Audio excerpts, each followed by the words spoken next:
We're calling the Osseo City Council meeting on June 9th, 2025 to order at 7 p.m. In attendance, we have 3 of our current 4 council members. The mayor tonight is absent, so I'm filling in his shoes here today. I'm pretty sure my shoes are bigger than his, but we got the roll call out of the way, so we do have enough for a quorum. Let's go ahead and go through the Pledge of Allegiance. Please stand. Join us. Pledge allegiance to the flag of the United States of America and to the republic for which it stands, one nation, under God, indivisible, with liberty and justice for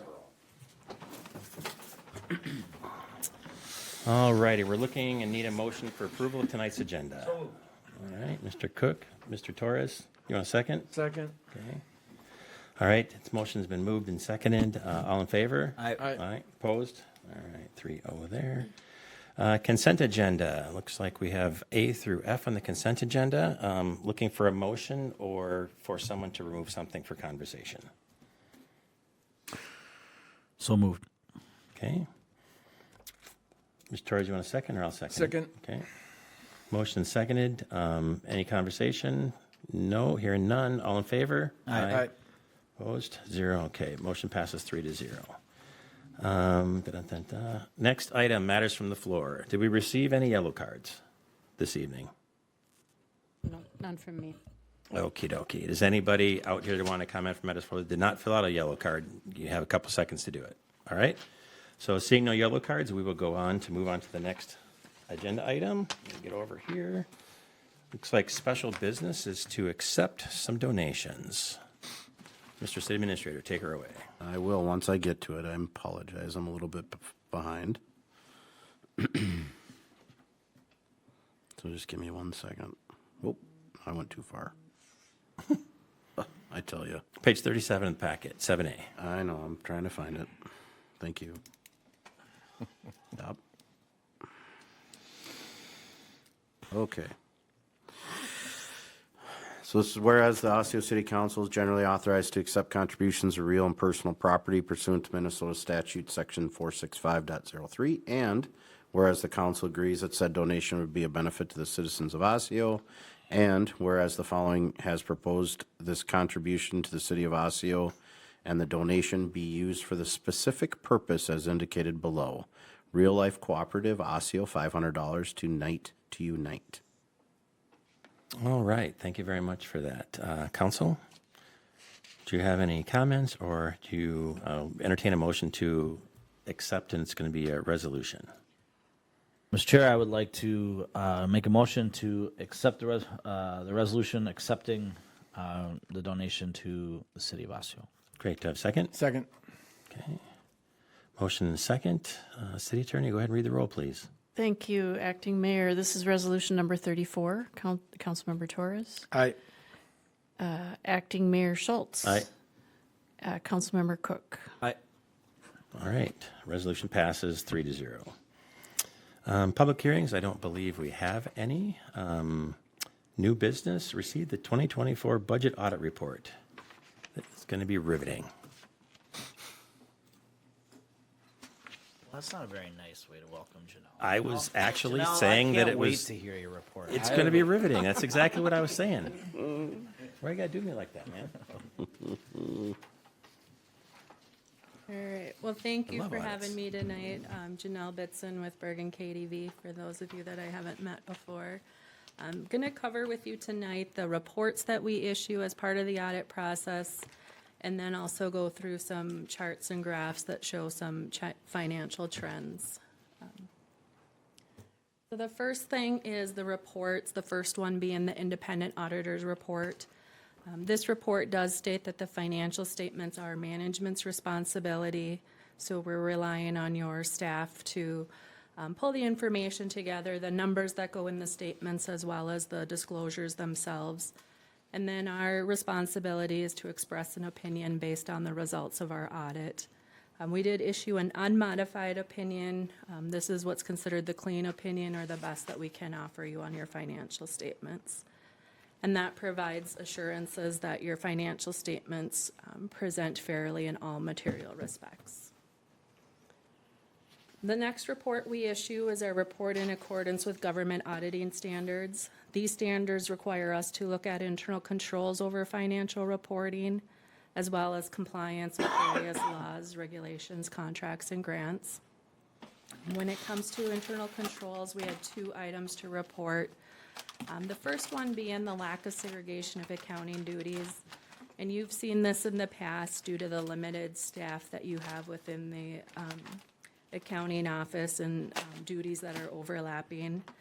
And then the second one relates to utility billing rates. There was an error in entering the utility billing rates, so some of the bills for 2024 were billed out at the wrong rate. So we do recommend that those rates be reviewed each time you have a rate adjustment within the system. And then when it comes to compliance, we had no instances of non-compliance to report. And then we do have one management recommendation within the communication letter, and that relates to the second mortgages and the implications surrounding that. And it's our understanding that your attorney is working on that kind of to develop plans and where those dollars will be used. So that's in process. And then the last report we issue is our report on Minnesota legal compliance. And each year we review a list of state statutes from the state auditor's office. And for 2024, we had one item to note, and that relates to the timeliness of the state fire aid payment. So the statute reads that it needs to be turned over to the relief within 30 days, and it was beyond that point. So just something to keep in mind for future as well. And then moving on, we've got the charts and graphs. The first graph here shows your tax capacity, levy, and rates for the last 5 years. Your tax rate did increase in 2024 after a dip in 2023, and it is the highest point in the years presented here in this 5-year chart. Your tax levy increased in 2024 at a higher rate than what your tax capacity did, and that caused for the increase in the rate. The next chart summarizes general fund revenues, expenditures, and fund balance for the last 5 years. Revenues and expenditures have been increasing in each of the years presented, just as you've had more activity within the city. For fiscal '24, you did see an increase in your fund balance of about $404,000, and it increased to just over $1.3 million.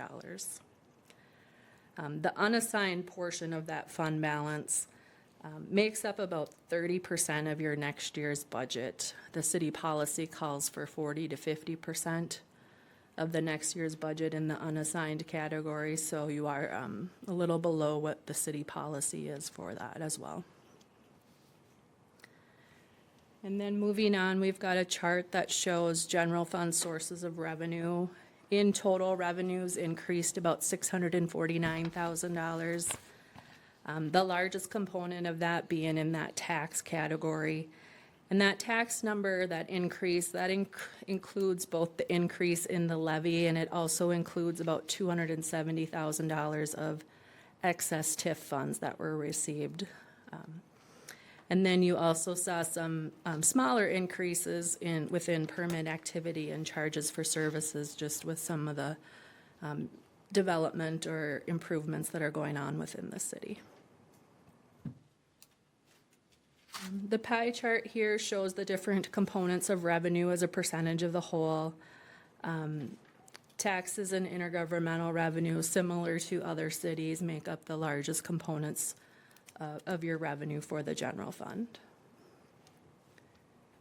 And then following that are the expenditures for the last 5 years. For 2024, you did see an increase of about $588,000. Public safety being the largest component of that, with the addition of some officers.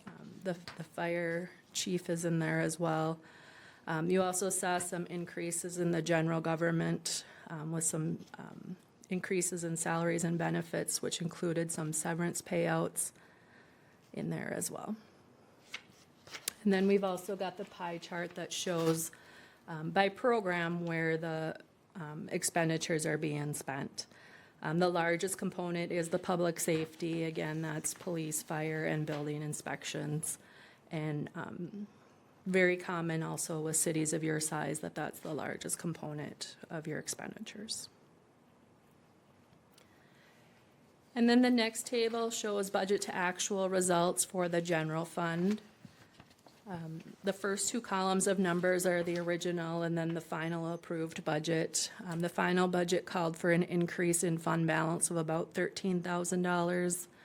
The actual results was an increase of about $404,000. So about $391,000 higher than what you had anticipated.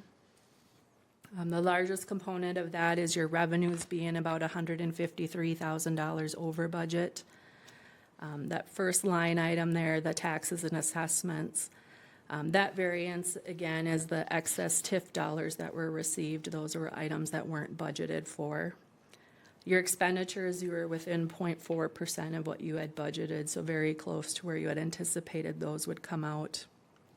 And then you also had transfers into the fund, about $251,000 more than what you had anticipated.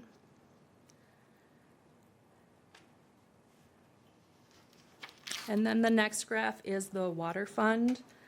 This fund did have an operating loss of about $38,000 for 2024. You did see a small increase in the charge for service revenue, a decrease in operating expenses. And then after the non-operating activities and transfers out, your overall net position in the fund decreased about $122,000.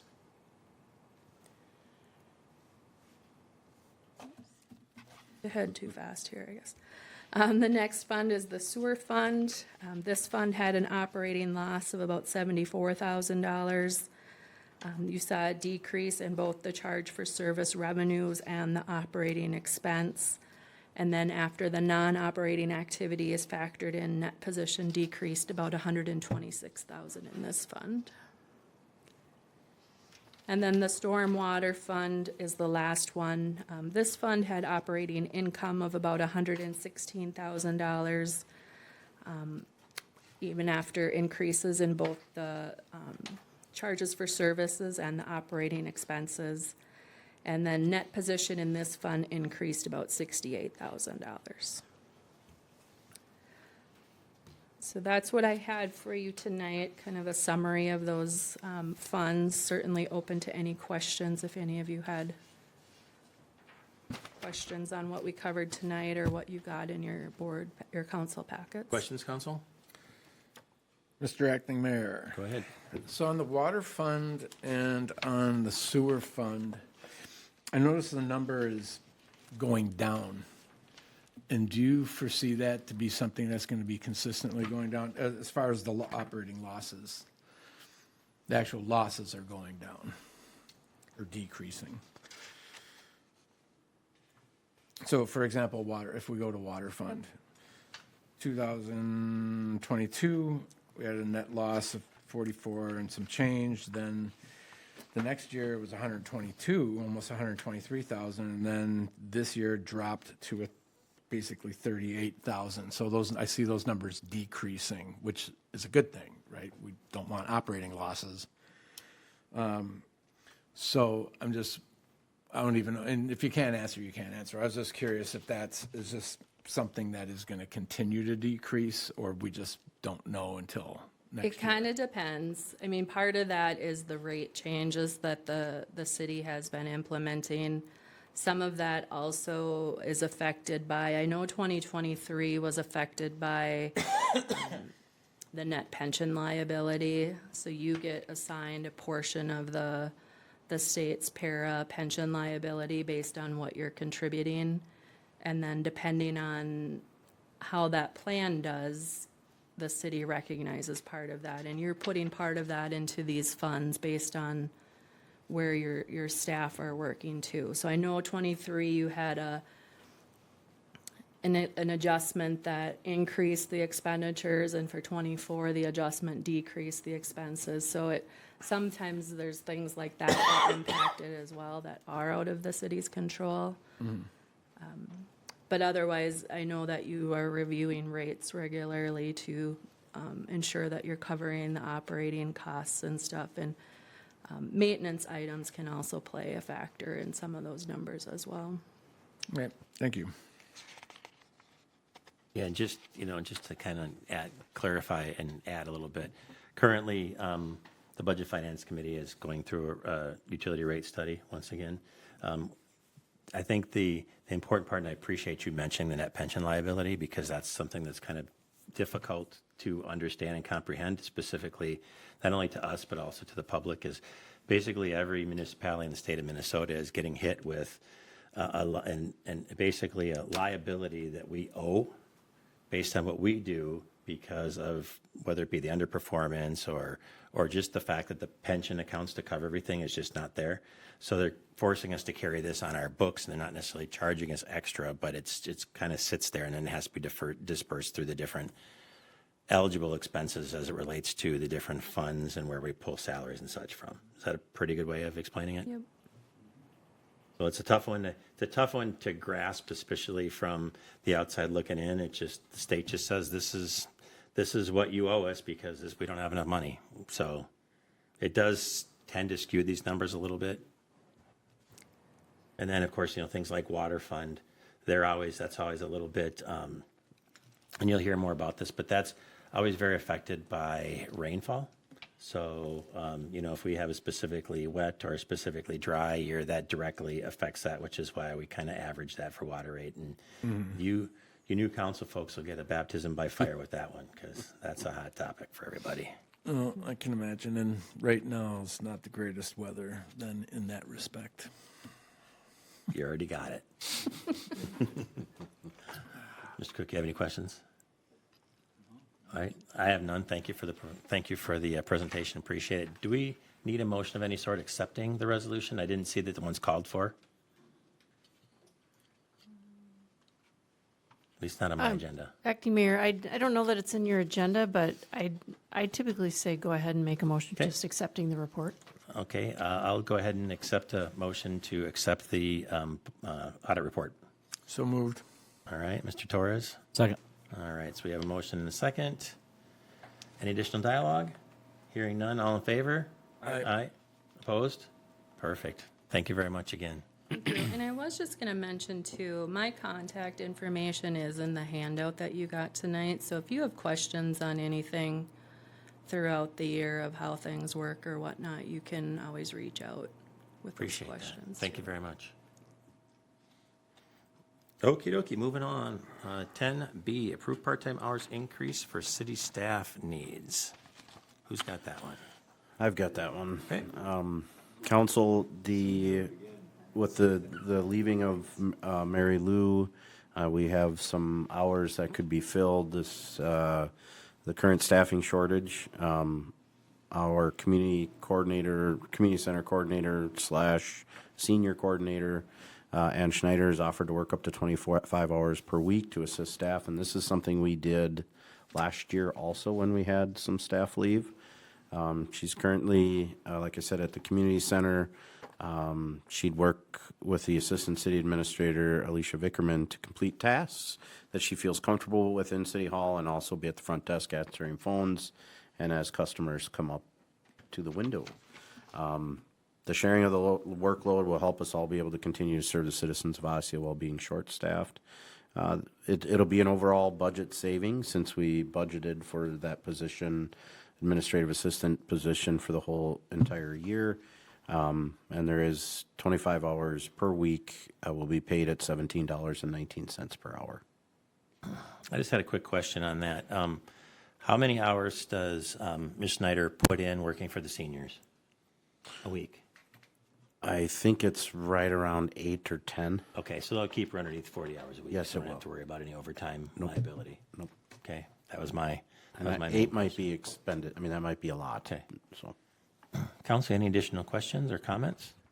The only question I have is where, and maybe this is the time or the place to ask it, but where are we at in this process of filling that position? So we ended up with 44 applications. The applications were scored, was narrowed to 10. We have interviews. We're going out today. I don't know where that's at as far as acceptance, but those interviews were being set up for the 16th with staff. And then we'll be working with HR to have the final interviews and have a candidate as soon as we can after that. Mr. Acting Mayor, I believe we have all of them scheduled who we've reached. There might be a couple left that, didn't answer or whatever, but most of them are scheduled for the 16th. And which staff members are going to be in this, what it sounds like first round interviews? This will be myself, Assistant Administrator Vickerman, our clerk, Natalie Santillo, and also our finance officer, Sasuski, Shelley, will be up there too. So this is a way that I've instituted in the past in the police department, which has worked out well. And then staff narrows that down to the top candidates, which then will come forward with council and myself and Alicia to then make that final person. And I think HR are both here, and they've both been through this process within the police department. It has worked in the past. Yeah, the only concern, I have only just a minor concern is that I would imagine these interviews are probably going to be between a half hour, 45 minutes long. These will be a half hour each. Okay. So, I mean, that's 5 hours where the staff is literally not there and available to help. No, I'm going to be available to walk in and out of the room. I'll just be supervising the interviews. And that'll be scheduled at a time when Ann's going to be manning the front desk, hopefully. We hope, yes. Okay, thank you. And then I'll be coming in and out and ready. Okay, thank you. Anything else? Mr. Acting Mayor, Yes, sir. I would like to make a motion to approve Ann Schneider to work up to 25 hours per week in this void of. Thank you, Mr. Cook. Do I have a second? Second. Mr. Torres, perfect. Motion seconded. Any additional conversation? So just to reiterate, this is actually a cost save against the budget, right? An Yes. unanticipated cost save. Yes, it is. Okay. Mr. Acting Mayor. Yes, ma'am. And I would just mention as well that Anne being kind of the resident expert on the community center, and that's one of the most commonly asked questions that we get and phone calls throughout the day. It's going to be really helpful to have her covering those. Awesome, thank you. Mr. Cook, go ahead. Do we need to, I guess this is a clarification question, do we need to put, as a part of the motion, do we need to amend the motion to say, approve Ann Schneider to work up to 24 hours per week until the administrative assistant position is filled? You could certainly throw that in there if you feel so inclined, and it's 25, not 24. 25 was, I believe, what I said. I just mumbled. 25 hours per week until the administrative assistant position is filled. Okay, Mr. Torres, Yeah, you want to second I'll that? second the amended motion. All right, motion has been amended and then seconded on the amendment. Any additional conversation? Hearing none, all in favor? Aye. Opposed? Okay, motion passes 3-0. Okie dokie, moving on. 10C, approve accounts payable.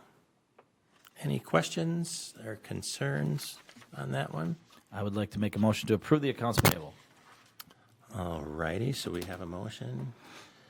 Ms. Torres, you want a second? I will second the motion. Okay.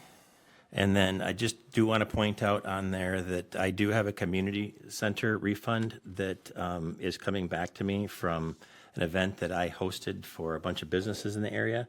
I don't see any conflict of voting on something that is a normal procedure or refund, so I'm going to go ahead and chime in on this one. So anything else? All right, all in favor? Aye. Opposed? Perfect, 3-0. Great. Administrator report. Council, I'd just like to say that our staff up at City Hall has been each taking different roles, taking on some responsibilities, and has done a great job with our short-staffed, or being short-staffed. It's been really great to watch them just do it. There was no complaining, no issues as far as everyone stepped up to the plate, and I will commend Assistant City Administrator Vickerman for her leadership in that. Like I said, I was out today all day, and everything flows, and it's been working out great. So I appreciate all their help and the staff's being willing to step forward. So appreciate Thank that. you. Assistant City Administrator report. No report, thank you. Right, city attorney? No report. Okey dokey. Mr. Torres, under council and attorney's reports. Only report, I would like to, again, encourage folks in the community to consider submitting applications for the vacancy that we currently have. We've received a few so far. I would like to see more. And to Councilmember Cook's comments, it would be really nice to see folks that are interested to come in and speak at matters from the floor. If you are ultimately chosen to sit up here, you will be doing some speaking, so hopefully that won't be a problem coming in and doing some public speaking. And that's it for my report this week. Mr. Cook? No report. Okay, I just, to kind of just piggyback on that, I think we have one applicant so far, is that correct? I haven't gotten an email that we have anything more than just one. I believe there's only one. Okay, which I did a Zoom conversation with the applicant. He happens to be sitting in the back of the room over there. And I was very, very encouraged that we have a really qualified person that's applying now, and he doesn't appear to have an axe to grind, so that's always helpful. Outside of that, I don't really have much else to say, so I guess we'll move right on to announcements then, right? So I have an announcement up here. Music and Movies in the Park starts tomorrow, June 10th. What's the movie? We have Sonic and Generation Radio is the performer. Generation Radio, good 80s cover band. That's wonderful. Another one is Osseo First Responders. You'll see up on there a picture. A couple of local businesses have teamed up to actually start a program here where you can buy stickers that look like that. Holiday Gas Station has them for sale retail. And so it's $5 each. And as I understand, I know they sold some, and I'm pretty sure that money came back into the Shop with a Cop, I think is where they donated that back. And then the local company manufacturing them also did make a donation of all of their stuff. So far these are being produced at no charge, and all those revenues are going to be returned back to police and fire. So if anybody has yet to get one, go ahead and head on over to Holiday and get your sticker. I know I saw them on the police cars. They're all sporting them, and it's a really worthy opportunity. As we've all seen driving around, there's all these Osseo O's all over the place on people's car. I think the high school's done a really good job, and this is just a great way to acknowledge the efforts of our police and our fire departments. So by all means, stop at Holiday and pick that up. The next announcement, city buildings will be closed on Thursday, June 19th, in observance of Juneteenth. So if you come up here on Thursday, nobody will be here. So just make a note. I don't see any more announcements. So right now, I'll entertain a motion for adjournment. So moved. Mr. Cook is adjourned. Second. Second. Okay, Mr. Torres is second. Non-debatable. All in favor? Aye. Aye. Opposed? None. This meeting is adjourned at 7:28 PM.